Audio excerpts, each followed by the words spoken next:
Hello, and welcome to our episode today where we will be diving into the juiciness of decolonization as liberation. As we expand as conscious co-creators in living and embodying new paradigms and empowered belief systems outside of toxic, harmful, oppressive social structures, there's a reclaiming of the sacred, a reclaiming of the wildness. And in that reclamation is the liberation of you feeling good in your body when your body was being owned by those very systems. It is choosing to be in your body in a way that turns you on and lights you up and fills you up when we have this cultural addiction to pain or this emotional addiction to being in the struggle. And there's privilege in even saying that. There are so many people who are in constant struggle and who are in constant survival. And the both and is that this is beyond the spectrum of black and white. This is a super gray area where in the privilege that you do have with food and shelter and basic needs being met and living in a life where you are supported in just sustaining yourself, there is so much power that you get to claim for yourself when you decolonize your mind and your body. And the way that we've been taught or conditioned to feel like we're in the cages or the prisons of those systems, and you get to break free from that. You get to break through from that. And you do this by nervous system work, you do this by somatic liberation work, and you do this by meeting yourself how you actually want to be met. This is the difference of what happens when leaders or when beings are regulated and able to hold yourself responsibly while meeting tension and while meeting discomfort, because that's an inevitable part of life, especially an inevitable part of growth, especially an inevitable part of spiritual growth, and being in your wildness and being in your wealth when everything that is in those old patriarchal, colonialist, toxic, capitalist, sexist structures say that that is not possible for you. And that there are so many barriers for you to be able to even get there. I know because I have gone through those barriers time and time and time again. And I know in my body as a woman of color, as someone who is queer and who has navigated both the power and privilege dynamics of what it means to be in my body and to not have access to resources, and then to gain access to resources and to see who are in those spaces and who are not in those spaces. The differences that come from different bodies in these systems of having our own sense of safety based off of worth that is outside of ourselves, worth that is based off of belonging, that is based off of success, how it's deemed in culture. Like so much of it is like fame and glory and a different kind of wealth than the kind of wealth that I talk about. Like I'm talking about awakened wealth here. I'm not talking about money for the sake of money, or I'm not talking about just living in excess. I'm talking about the kind of wealth where you feel safe and secure and held by God, by life, by spirit, by yourself, by your community, regardless of how much money you have, as long as you are being sustained, right? As long as your life is being sustained. And the social programming that's been passed down ancestrally and socially and systemically and somatically, creates these internal divides within the self, where there are these constantly conflicting parts of the self. And so there's this part of you that might really want to have these deep, juicy desires, and then this other part of yourself that's judging those, or that's like criticizing those, or that's like punishing those parts of yourself. And that's a part of the human experience. And decolonizing is where, a part of decolonizing is where you get to own that. You get to own all of those parts of yourself, and you get to free your mind of the prisons of being put into boxes of what you get to have and who you get to be based off of any aspects of your identity, or any aspects of your upbringing that had molded you into whatever identity that you have formed up until now. This is a process of unlearning the prisons that we've been taught to keep ourselves in, and how we block ourselves from our own freedom.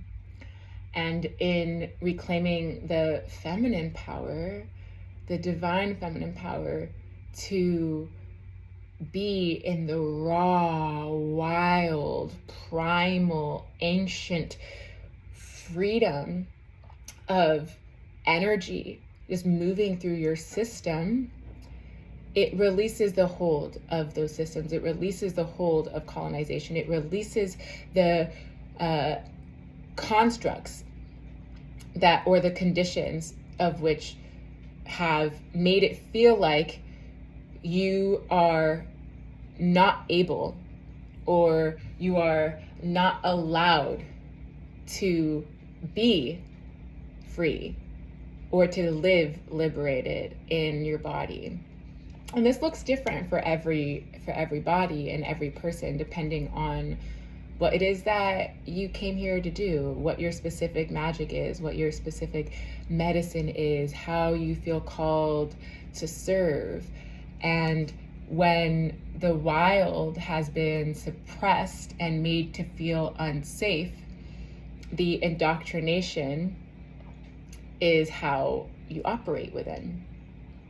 Because those fears of rejection or abandonment or of failure, for instance, which I see so frequently and definitely have gone through and meet again and again in my own journey, these are just parts of that programming that lives within us to block our own flow, like our own open flow of being and of expressing and of leading. And the worthiness and the enoughness that you reclaim for yourself through decolonizing the mind, decolonizing the body, decolonizing your practice and your teachings or your leadership in how you are serving yourself or your loved ones or your community, it lies in that intelligence that is beyond the mind, beyond the hierarchy of the mind as a higher form of intelligence than the ancient wisdom that is within your body, and your body's intelligence connected to the intelligence of Gaia and to Mother Earth and to cosmic forces, outside of how human beings have created this ladder of this is worthy and lovable, but this is not. What if all of you gets to be owned and accepted? Even the part of you that wants to run away, even the part of you that wants to hide, even the part of you that was made to feel ashamed, even the part of you that becomes anxious or stressed or depressed when things don't work out the way that you thought they were going to be, or the way that you became attached to how they were going to be. That is you decolonizing. And it's in these intersections of different aspects of yourself that the spiritual evolution actually gets to expand,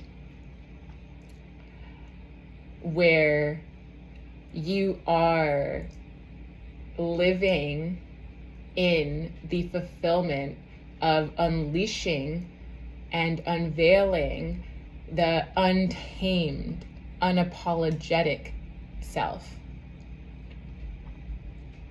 And where the things, the desires, the dreams, the ambitions that you might have never dared to let yourself really claim become your new lived reality. And when we think about how the colonizer mind wants to claim other things, claim other people, claim property, claim land, claim all of these things outside of the self, is outside of yourself, to bring all of that energy into yourself, all of that claiming energy, and choose, like, oh, what if I get to claim all of me? And let that feel good. And to counter the ways that the slowness wants to meet the urgency of that culture, right? So let me get into that a little bit more. So in, this toxic capitalist society that's based off of productivity as worth, or like go, go, go, that's very disconnected from the body or from the nervous system, and often is in a flight response. When you choose slowness, when you choose ease, you actually become so much more receptive to the tangible, in terms of receiving, let's say, the first thing that's coming up for me right now, because this is like, money is so ingrained in how we navigate our world right now, it's like you become receptive to receiving money, but also the energetics of money are it's loaded, it's both, and it's based off of a lot of harmful history. And one aspect of the energetics of money is also just source. It's also just like God, source, spirit, source. So you become receptive to resource. And resource then shows up in all of these other ways too. The insight from, let's say, your higher self, or your intuition, or from your spirit guides, or from your benevolent ancestors, or from your angels, or from the God that is within you. You receive resource in all of these other forms. In freeing from the programming that colonization has taught you, that freedom lies attached to XYZ. Like, oh, once I get here, then I'll be free. Like, once I get to this level of partnership, or once I get to this level of career, or once I get to this level of income, or once I've gone to these places, or once I've achieved these things, then I'll be free. Then I'll be liberated. When that's the trap. It's like, what does freedom actually look like for me right now? In my body, what does liberation mean for me right now?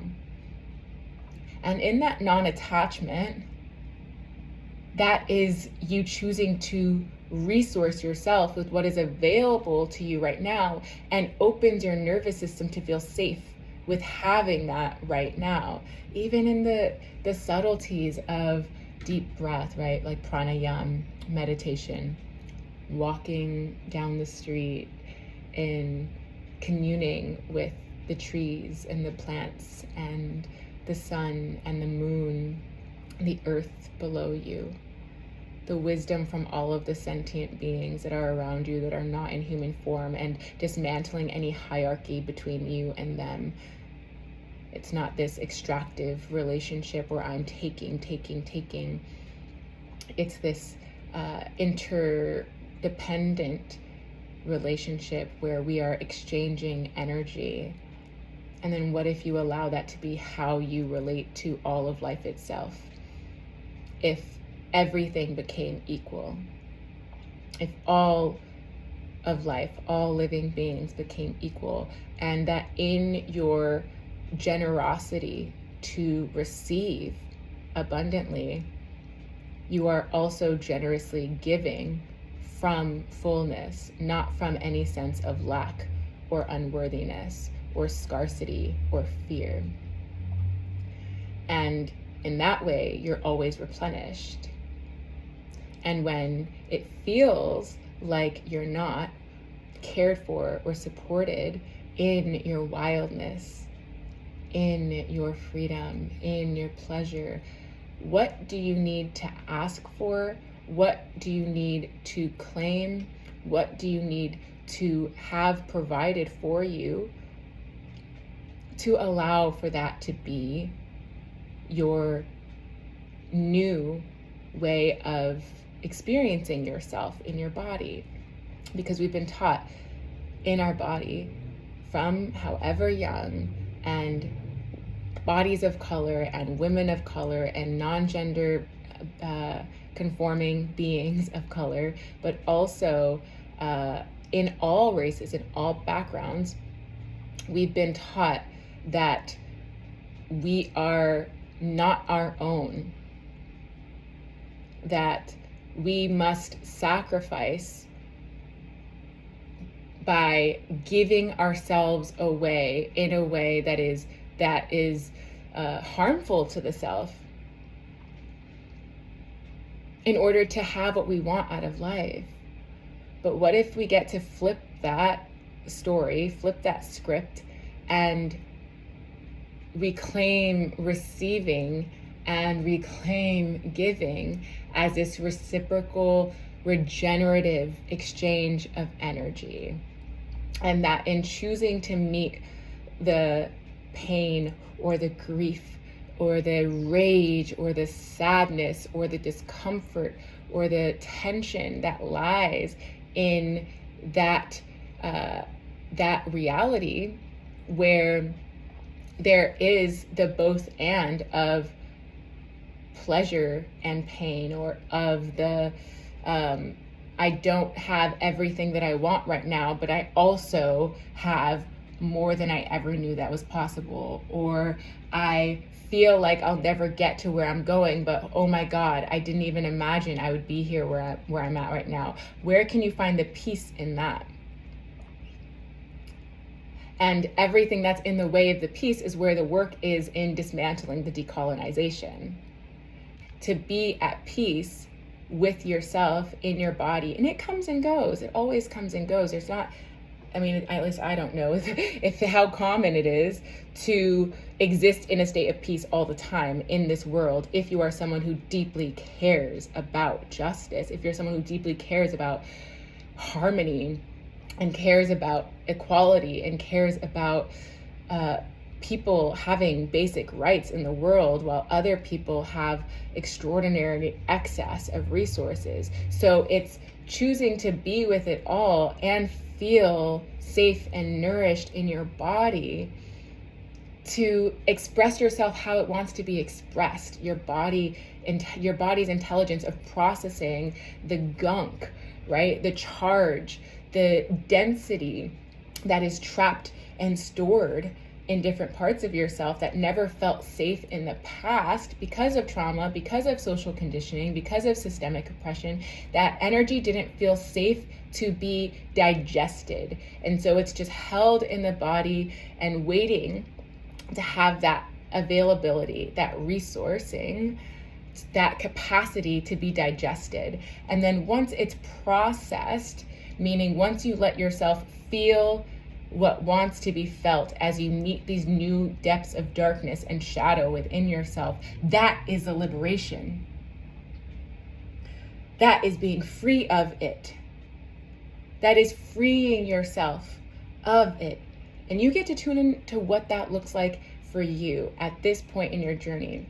And this is what I see time and time and again with my clients who hold power and privilege in their bodies and are wanting to be of service in a way that is honoring their bodies and also grappling with these different parts of themselves that hold charge.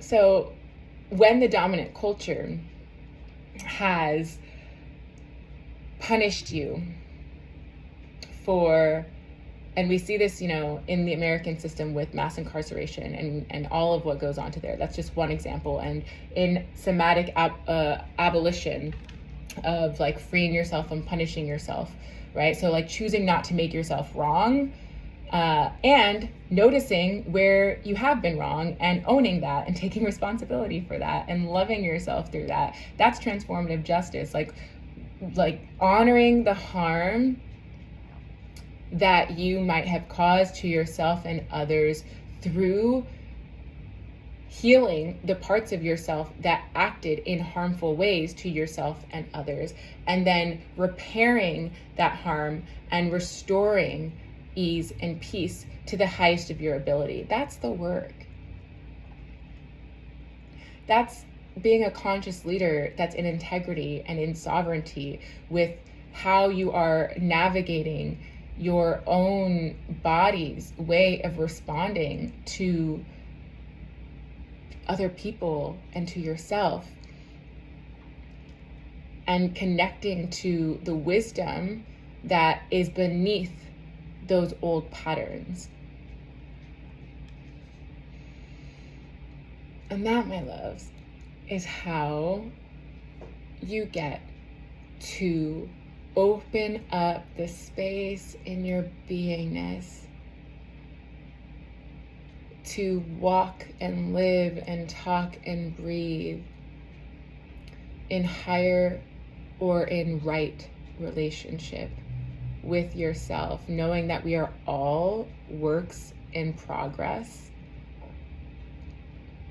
And we all have reflections of ourselves that we see in others and that we want to change, that we need to meet and transform within ourselves before we can truly create that out in the world.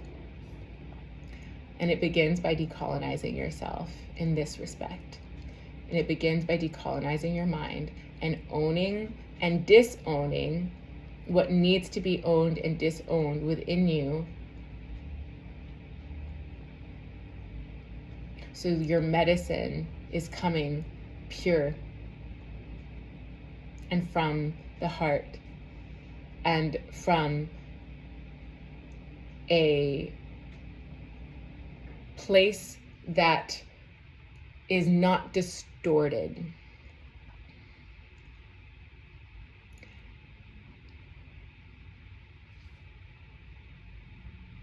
So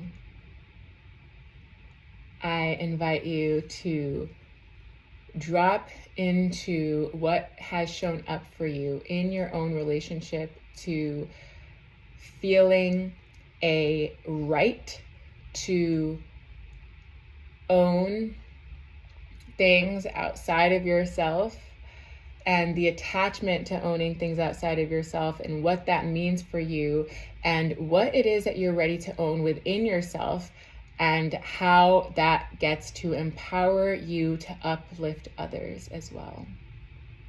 Sending you so much love and blessing you on this journey.